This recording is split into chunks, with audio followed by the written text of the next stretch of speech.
സുഹൃത്തുക്കളെ, റീസണിംഗ് എബിലിറ്റിയുമായി ബന്ധപ്പെട്ട ഒരു ക്വസ്റ്റ്യൻ നമുക്ക് പഠിക്കാം. ഒറ്റയാനെ കണ്ടെത്തുക. വ്യത്യസ്തമായ സംഖ്യ ഏത്? 169, 144, 900, 125. ഇതിൽ വ്യത്യസ്തമായ സംഖ്യ അല്ലെങ്കിൽ ഒറ്റയാൻ എന്ന് പറയുന്നത് നമുക്ക് എങ്ങനെ കണ്ടുപിടിക്കാം എന്ന് പരിശോധിക്കാം.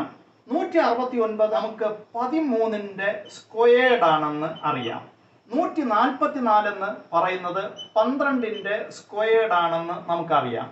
900 എന്ന് പറയുന്നത് 30ന്റെ സ്ക്വയേർഡ് ആണെന്ന് നമുക്ക് അറിയാം.